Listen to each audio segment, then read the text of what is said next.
Hi everyone, Rabbi David Tawil here for Mishna Study, Masechet Shevuot, Mishnah Perek Zayin, Mishnah Het.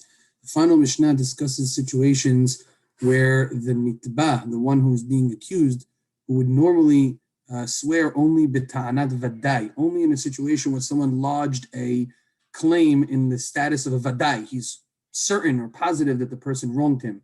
But if a person comes to somebody else and says, I think he has my money, we would not administer an oath upon the person b'ta'anat safek.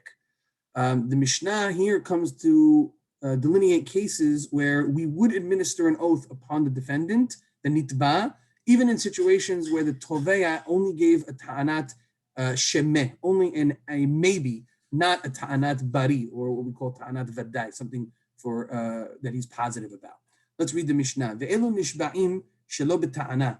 The following people are required to take an oath without a proper claim against them. In other words, not an explicit claim. As Baratinura says, shelo b'ta'anat bari, right? Not with a claim of positivity against them, ela b'ta'anat shemeh, but only in a claim of maybe. Sheta'ano shemeh ikafta mishali. The person is claiming maybe you have something of mine in your possession. Typically, this is not requiring an oath, but here in these cases it does. How come, says Baratinura? Because all of the following examples that we're going to give is a situation where the person who is being accused could have come up with a heter for himself. He could have logically reasoned for himself why it's worthy for him to hold back some of the wages that he was supposed to give to the other person, or the pay that he was supposed to give to the other person. Because they were managers, the people who worked hard. Therefore, the Hachamim placed an oath on them, even in a situation of safek. In other words, the following examples are people who worked, who labored for the earnings of somebody else. And since they labored, they reasoned for themselves, maybe they should be worthy of collecting more of a wage than what was agreed upon beforehand. And therefore, the Baal Habayit, the host, the one who's being tovei him, is saying, I want to make sure that you didn't take any of my property. What are some examples in this Mishnah?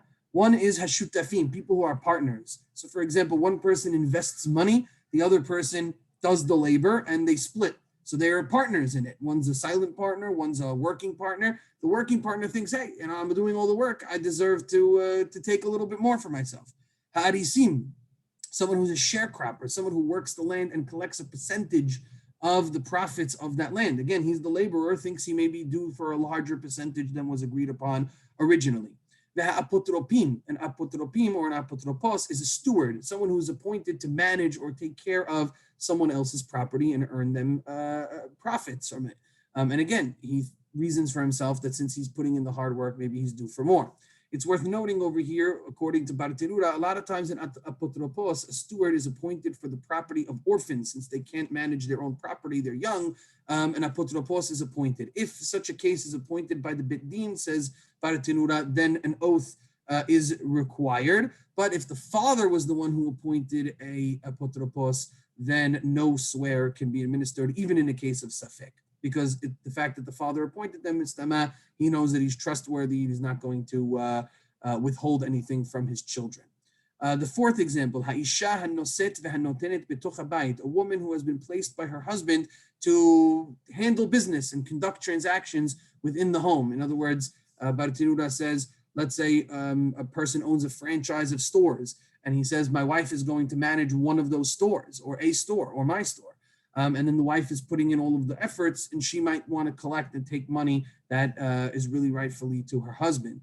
Uben habayit, or one of the brothers who is working on the property of their father after their father had already passed away. And so they're splitting the efforts, but there's a family business, let's say, and there's four brothers. Three of the brothers don't work in the family business. One of them does. The one who says, I work to build the family business, I should take a higher percentage than my three other brothers instead of separating and divvying it up equally. So all of these are cases where the person may reason for themselves why they're worthy of more, and so therefore the others have the right to lodge a Shevuot against them in suspicion of saying, maybe you held back some of my property. Amarlo, what happened in this situation? They said, Ma'ata to'aneni, the one who's being accused says, what are you claiming against me? They're saying, we're not claiming anything. I just want you to take an oath just to be sure, just to make sure that you didn't take anything that you may have thought you were entitled to. Hayav. Says the Mishnah, they're liable to take such a Shevuah, even in a claim of safek against them. However, if the partners or sharecroppers already divvied up and now they want to take an oath later on after the breakdown has already occurred, then an oath is not allowed to be taken. Such an oath can only be at the time of the breaking up of the possessions. However, if let's say they already split up the earnings and the profits of the business or whatever it was, and they didn't take a Shevuot at that time. Now the other people feel like, oh, I wish we would have taken a Shevuot, but they can't. It's already too late. But now 2 months down the road, for some other reason, a Shevuot is necessary. Some other complaint was lodged against that person whom they wanted to administer an oath against them. And now they want to add on, Gilgul Shevuot, roll in another Shevuot on it. Once a person is already swearing, they have the ability to add another Shevuot. We have the ability to add this oath even later on. So ideally, the oath has to take place at the time of the breakdown. It cannot take place later on. But should another oath be necessary later on, they could be megalgel the Shevuot on them to have them take an oath of such a situation as well. The Mishnah concludes, Shemitah negates any type of oath that would be able to be taken. In other words, just like a malveh and loveh, just like someone who loaned money and then the person didn't pay back, the Shemitah cancels out the debt. So too, a looming Shevuah is also canceled by Shemitah and cannot be brought back and have a Gilgul Shevuah on it once the Shemitah year has already come and negated it.